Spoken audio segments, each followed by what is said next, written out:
Hitanareo zao mino fa mahagadrany fanantenana anao dia manafaka anao amin'ny fikatra hafa. Ny apôstôly Paoly zao dia gadrany fomba fivavahana. Raha mamaky ny testamenta vaovao ianao, Paoly zao dia milaza hoe izaho dia mpifatotra ao amin'ny Kristy Jesosy Tompo. Zaho zao dia gadrany tsy fahombiazana sy ny tsy fisalasalana taloha. Fa gadrany lasako taloha tena gadrany taona maro ny fanararotana izay nandalovako ela ary za nahita hoe tsy mba nisy afa-tsontranga tamiko izany ary tena diso ianao raha mba miandrandro izany koa satria ny fahadisom-panantenana foana ihany no anjaranao. Fa zaho tena feno fanantenana sy miandrandra an'Andriamanitra hiasa isan'andro mino an'Andriamanitra hita ihany amin'ny fiainako dia miandry fotsiny ihany mba fomba hanehoany sisy ehony amin'izany. Fa zay verinao nandritry ny taona maro dia tsy nahalalanao ny fahamarinan'ny ten'Andriamanitra. Firy taona izao nefa verinao. Fa verivery momba ny tenanao, tsy fantatrao ve hoe izy ianao amin'ny Kristy? Ianao ve mandany fotoananao amin'ny fahatsiarovana diso sy meloka, arkivy sy ny potehana? Efa very fatokina ve ianao? Fa fantatrao ve izy ianao amin'ny Kristy? Very ve ny sakaizanao, ny asanao, ny fahazazanao, ny sainao? Fahazazako zao ny nangalarina tamiko, za tsy nandalo zazy zany. Tena sarotra zany hoe tsy nahatsiaro fahazazana zany. Tsy tsaroako koa aza hoe mba faly zany na mikarakaraina. Tsy nahatsiaro fiarovana zany mihitsy. Misaotra tompoko. Fa hitanareo zao, feno fahafinaretana mihitsy aho zao ary tsy hitako izay anaovana ny tenako. Za zao zaza 20 taona.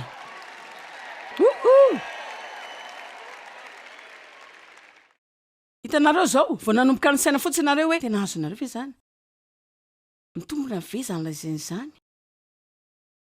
Dia efa manomboka mientanentana kely ianao, manomboka mangotragotraka ao anatinao ao, dia mety efa tena miantrandro zany koa ianao fa hanafika indray ny devoly.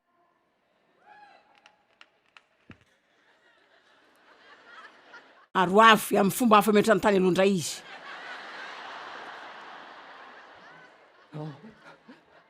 Fa efa niady ny atsara ny finoana fa mbola nahatahiry ny finoko aho, satria raha mbola mahatahiry ny finoko aho.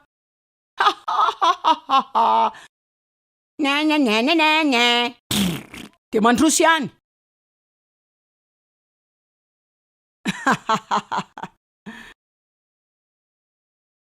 Tiako diany an-trano miaraka amin'ny ray amretinareo. Amen. Fa raha ilainy zany ataovy tahaka ny efitrano fitiovanao.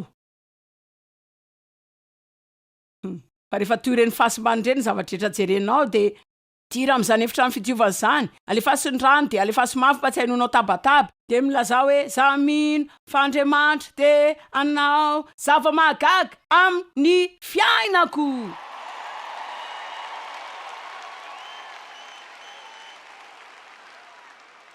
Isaia 47:7. Ty afatra androany ity dia tena tsy sarotra. Tena efa naveriko inefatra zany na indimy dia hoy aho hoe tena hoe efa lalina ve zany? Fa ilaza zavatra aminareo aho. Fa lalarak'izay nandehanako tamaraina ihany. Fa manana toetra tsara. Dia manana fisainana mahomby. Milaza zavatra tsara. Raha mandao izao fivoriana izao ianao androany dia mandeha misakafo miaraka amin'ny olona dia mipetraka eo ianao dia tsy manao afa-tsy miresaka ny olonanao foana eo am-pisakafoana. Fa manantena fa mba hisy olona ho avy eo mba hikapoka anao.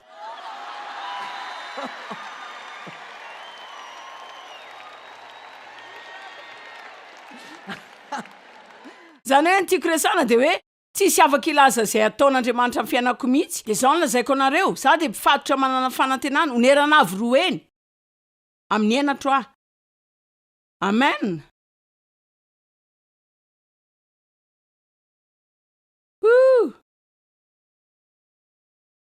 Isaia 47:7. Ore olona zany nampandeha taona maro. Rehefa nandalo fangirifirina tamin'ny fanahiko loatra, nanao izay amaranana ny fanararotana nandalovako, nanao izay anarany fomba mahatonga vady manaiky, nanao izay anarany fomba mampafinaritra. le retsy mila niverina tany amin'ny Isaya farankem-polo-17 fa raha tokony hoenatra no azonao de azo fanerana avy roeny indray ianao fa valipitino dika zany takalo ny fahafambaraka sy tsiny zany ny olona de faly amin'ny anjaran'izy ireo zao jereo ty le izy tsy nilaza hoe ary satria ho any an-danitra ihany zareo mba ho tahina izy zany fa mbola eo amin'ny taniny izy de efa anana anjara andro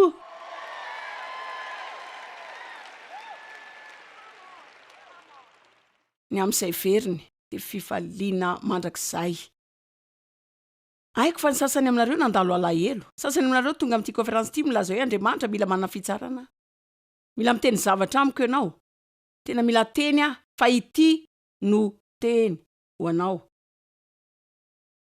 laza aminareo fa ny olona rehetra afaka mandray an'ity teny avy amin'Andriamanitra ho anao ity ka zay olona rehetra tonga eo aminao ka mitady fanampiana de afaka ny ho teny azy ihany koa ty fa tsy misy tsy fahombiazana nikasika an'Andriamanitsika zay lazaindrehetra feno fanantenana tena feno finoana zany tena feno fatokina fa tsy rambony amin'ny zavatrehetra zany ianao fa tsy mbola tary zany ny aminao manana planina tsara ho an'ny fiainanao Andriamanitra ary tsy tary zany fa manomboka andray indroa fa tsy takatra ao mihitsy zany ary tsy misy fomba ahafahako mampafantatra anareo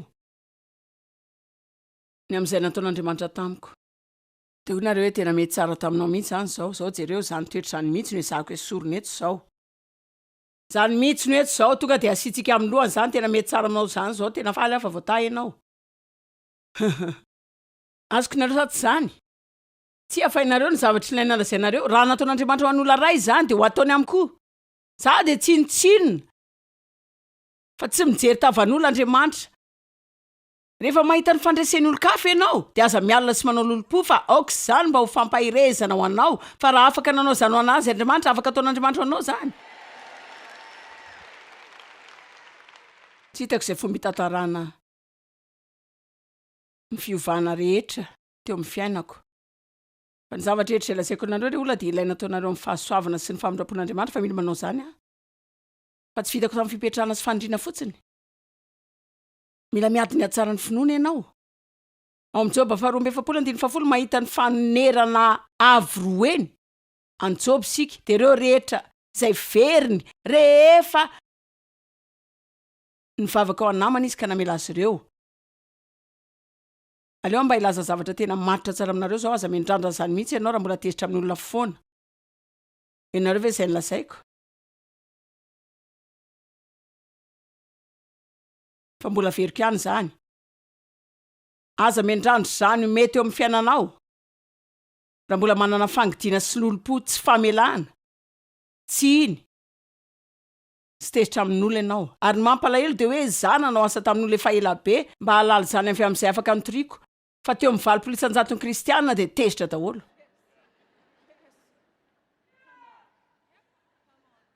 fa mariny zany tsy mbola nifindrafindra mihitsy aloha na hoe niova fiangonana hafa na mba nana fivoriana hafa zay mba nampianarako ny amin'ny tsy famelana na ady na ny zavatra oatra zany nangataka ny olona mba hitsangana amin'ny farany mba hafahako mivavaka ho azy raha mila mamela heloka olona izy fa tsy mbola nahazo latsaka 70 na 20% fiangonana manontolo zay nitsangana zavatra voalohany zay ataon'Andriamanitra ao antsika de ny mamela atsika ary zay nomen'Andriamanitra anao de andrandrainy mba ho zarainao fa azo amenany devoly lovanao amin'ny fijanonana amin'ny atezerana amin'olona zay nanao zavatra taminao ary tsy mirarako ireo hainao ka tezitra fa zareo milamina tsara fa mba ampikely ny tenanao androany afaka mametraka io fitahiny io avy roeny ianao hiasa amin'ny fiainanao de milaza hoe za de tsy ho tezitra amin'ny olona izany tsy misy tombontsoa ahy amin'ny fijanonana tezitra aman'olona ary te ahita ny planin'Andriamanitra mamela zany de mandefa zany de hoy ianao hoe fa tsirary ny aloha izany fa raha manao izany ianao roeny firy aminareo no mahazo mazava tsara zay lazaiko fa tsy mety aminao zany raha mbola tezitra amin'olona ihany ianao azonareo ve zany tsy asa aminao zany raha mbola ho tezitra amin'olona ihany ianao rehefa eo ihany de aleo atsipika eo ihany koa ty tafiditra ao koa nareo mila janona amin'ny fahatezerana aminareo zaho tsy tiako mihitsy ny tenako Manina zao ianao raha mba misahirana amin'ny tenanao tsy afaka ny olo-kafa ianao fa ny hafa rehetra de efa izay. De zay ianao ihany tafahitsika eo fa atao avoaka ao fotsiny tsara indrindra. Amen. Fomba fivoahana amin'ny fatorana, fomba fivoahana amin'izay mamatra de manaiky io mpifarotra mana fanantenana. Tena tiako izany. Jesosy nilaza hoe toka mba hanokatra ny varavarana fikadrana izy efa voasokatra ny varavara fa mila mandeha ianao. Ary ny fomba fivoahana amin'ny fikadrana de ny manaiky hifarotra mana fanantenana. De miditreto milaza hoe izy zavatra tsara hitranga amiko. Efa miandrandra tahaka ny vehivavy bevoka izay efa hiteraka mandritra ny 5 taona de milaza zao fa miandrandra mety androany zao ny androko fa ho teraka androany anome zazakely androany tsy androko izay ahitana ny zavatra tsara ataon'Andriamanitra amin'ny fiainako. Amen. Sinareo ve nefitra kely fikadrako hitako tena mahafinaritra izany. Jereo nge reto voninkazo kely e.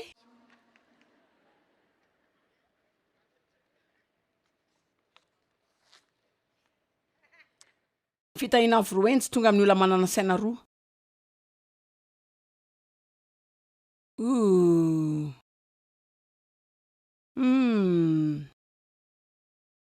Andeha hanoratra boky hafa indray aho. Isaintsaina indray mety roa taona eo fa ahoana ny hevitrareo ny amin'izany. Raha ho lasa lohatenim-boky izany, amboarina sainao de azo ovavaina foana. Zaho zany ka tsy avelako isy olo-kafa ka nangalatra ny hevitra tsara nanako. Amboarina sainao de ajanony ny fanovaovana izany. Azonareo manaiky izany zavatra lazaiko izany fenareo. Fa tsy hoe efa izay izany. Efa izay izany. Mila manova ny toetra koa, mila mijery mahomby mila manomboka tena mahomby, mila mifanaraka amin'Andriamanitra. Zay izany. Farotra mana fanantenana fa zay le zavatra ilaiko. Ka rehefa mandeha mody ianao ka tsy manaditra araka ny teneninao azy ny ankizy. De vadinao mbola mipetrapetraka ihany.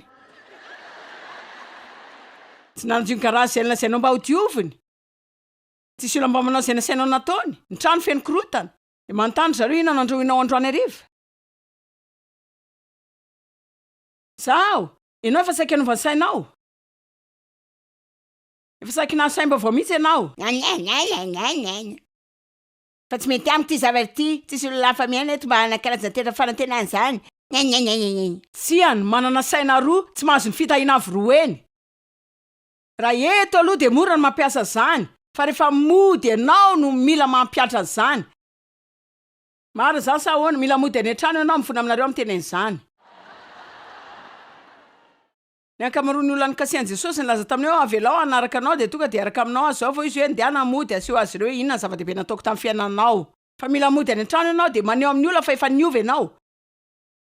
Fa azy hitondrana CD fotsiny izy, mody de asehoy azy fa efa niova ianao. Amen. Tiako ny toroteniko androany. Fa ny olona miovaova saina de tsy mitombona amin'ny alehany rehetra fa aoka tsy hanapo andray na inona na inona avy amin'ny tompo izany olona izany. Tiako ny Kolosiana 4:1 amboarina ny sainao de tazony zany. Firy aminareo no mahatakatra lazaiko androany.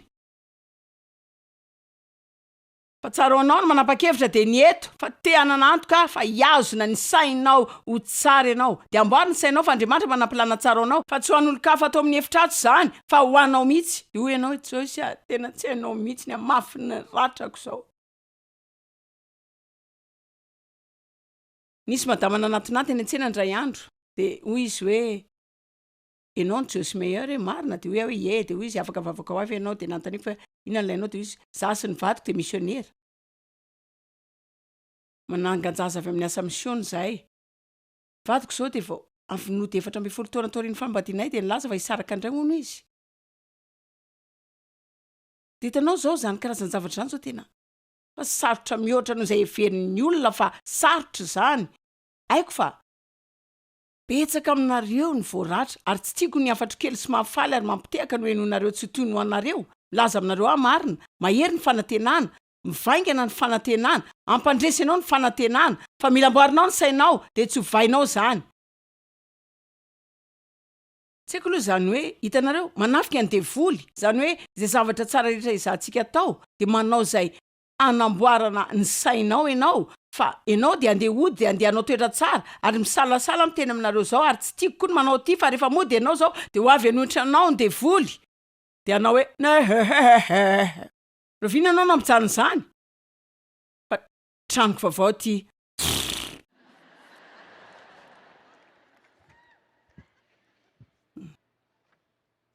Ny herinandro farany de nanana karazan-javatra nitranga daholo sika. Hitanareo andro voalohany hoe tena konferansan'ny vehivavy ty. Fa velona ny devoly ary misy eto tany izy de mankala atsika. Fa nanohitra an' Jesosy izy. Ary ny Baiboly laza hoe naka fanahy izy de naka de taorian'ny fandalovan'ny fakapana rehetra de lasa izy aloha ny andro fotoana ahafahany manao zany manaraka indray. Ao amin'ny Luka 4:4. Raha tsy milaza akory hoe ny zavatra rehetra ataonao de fedina amin'ny devoly, fa tsy mara zany. Fa isy fotoana ianao mijoro amin'ny toerana misy anao, ary milaza aminareo fa rehefa mila mijoro amin'ny toerana misy anareo nareo rehefa mahasehatra vaovao. Dingana vaovao, devoly vaovao. Marina zany, rehefa mahasehatra vaovao ianao, ndengy atao hoe nana fanapa-kevitra ianao androany, nandeha nakafy ny fiainako koa. Hitanareo zany nanapa-kevitra vao 20 taona lasa efa nakafy ny fiainako. De tsaroko anjoro teo amin'ny totohatra andray andro. Kikika mafy tao an-tranoko tamin'ny devoly. Fa ankafy ny fiainako aho. Satria rehefa nandalo figadrana tsisy fanantenana efa fotoana ela ianao. Fa valy de hiezaka hisarika anao hiverina amin'izany indray. De hoe ianao hoe tena hitanao zany ke ka nana olana tamin'ny ady saina tamin'ny fiainako e. Hitanareo zao ny ady saina tena mety ho lasa olana goavana. Ary avy any amin'ny antony maro zany raha ady saina ara-medikaly mitadava fanampiana.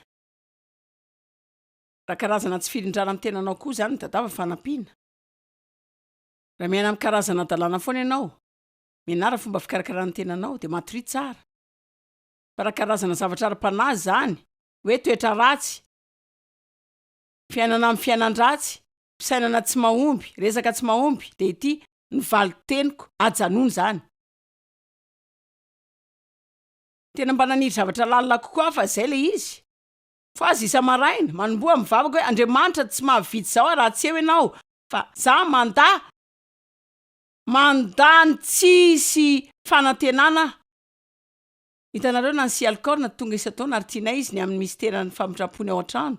Ary manana trano tsikisika eto Saint Louis efa 7 taona ary niteny tamiko izy Maliala hoe vehivavy 700 nefa nandalo tamin'izany trano zany ary nandamina indray ny fiainany zany. De hitanareo aiza daholo zany vehivavy zany zao retsik'aitry zareo.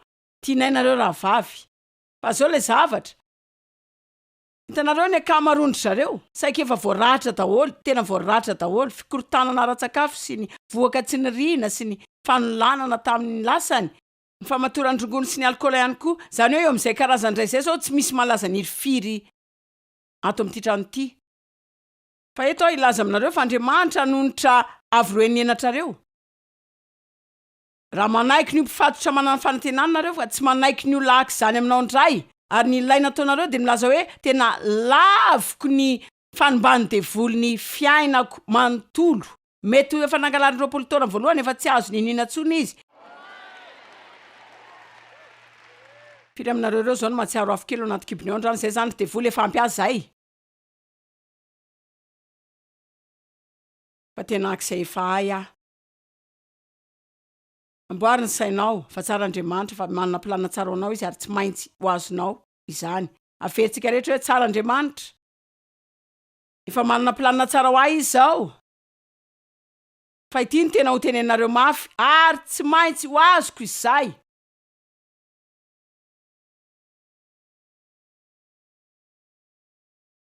Tadio zao. Tsy hoe atao amin'ny andro tsara fotsiny zany. Fa mila ataonao zany indrindra fa tena zava-dehibe mihitsy ty amin'ny andro tsy de tsara. Fa tsy hoe atao rehefa tianao ihany zany. Fa mila ataonao zany indrindra rehefa mahatsiaro tsy tianao iny.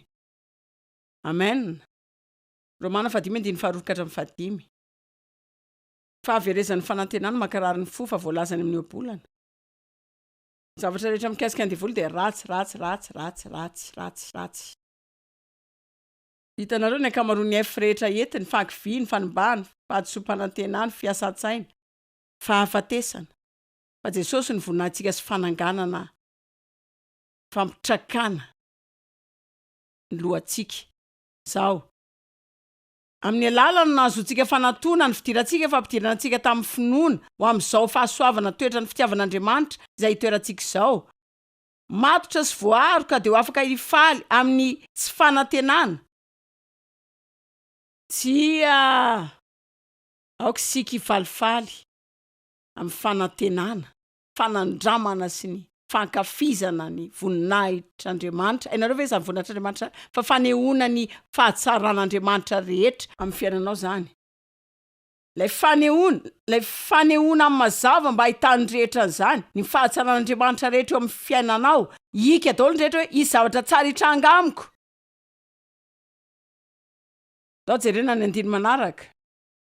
Romana 5. Tsy izay ihany, aoka koa isika ho feno hafaliana. Roviana. Ianao hoe mila feno hafaliana mialohan'ny ahazoky ny fitsaharako. Fa aoka sika ho feno hafaliana zao, aoka sika hidera sy hioby. Roviana ao anatin'ny olana dia mifaly aiza amin'ny fahoriana. Le reto Joyce tsy nitenena ho aza ny zavatra zany. Fa nataoko tamin'ny farany zany zay vao lazaiko ivoahako eto.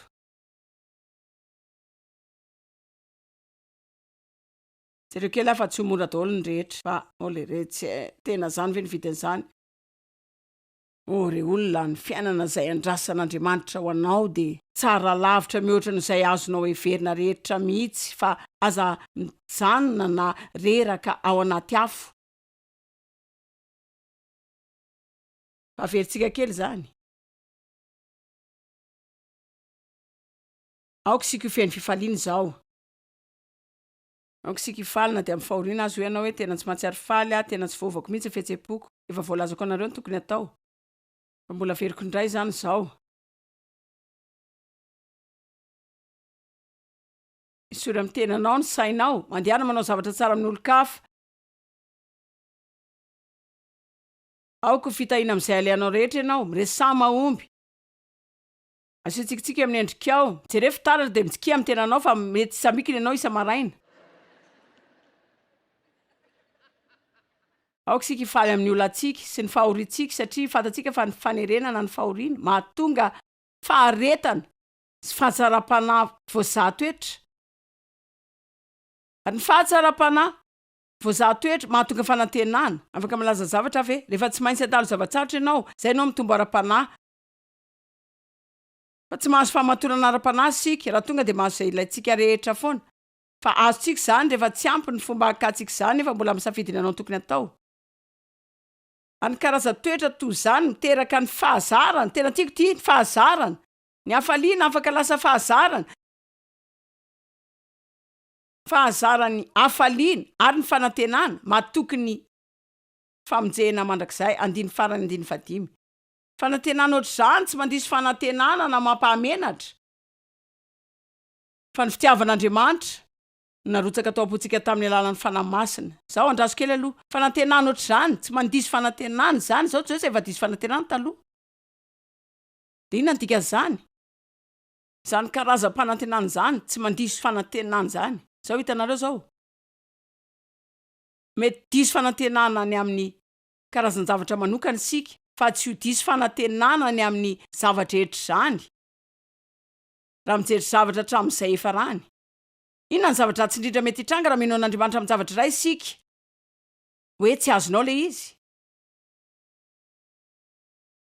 Tsy azo izay zavatra notadavinao ianao, fa raha tsy mijana manantena ianao dia ho azonao izay tian'Andriamanitra ho azonao. Ary eo ampetrasana eo dia teny ho faly ianao. Hitanareo efa nanapa-kevitra ho ahy teny fa mila manamboatra ny sainao ianao ny amin'izay inonao sy ametranao zany. Hitanareo zao manandreny olona rehetra ny velany eny sika milaza hoe hitanareo tsisy zany Andriamanitra fa sika rehetra mila zavatra daholo, zavatra mba hiankinana dia hoe bla bla bla. Mazava ho azy aloha tsy mino zany fa hitanareo zao isaky ny mihetsika foana ka manana izao saina zany ianao dia ahoana raha lany andro amin'ny fanaovana an'ity aho zany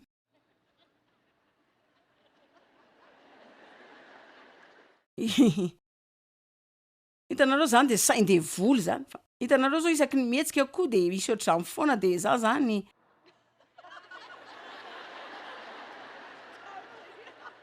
amony tena hitory-teny am'ireo olona rehetra ireo foana fa zao nanapahako hevitra ho ahy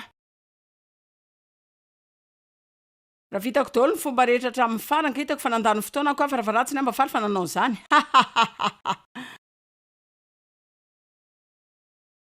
ka afaka ataonao zay tianao atao fa ny aloha za de hijanao faly foana ary tia ny fomba tokana hitako anaovana zany tsy maintsy feno fanantenana tsy maintsy mino ny ten'Andriamanitra mila miandrandra zavatra tsara hitranga amin'ny fiainako isan'andro tsy androko ny ahitana zay ho ataon'Andriamanitra amin'ny fiainako androany sy rapitso ary ny andro manaraka de ny andro manaraka de ny andro manaraka fa zaho de mpifatotra manana fanantenana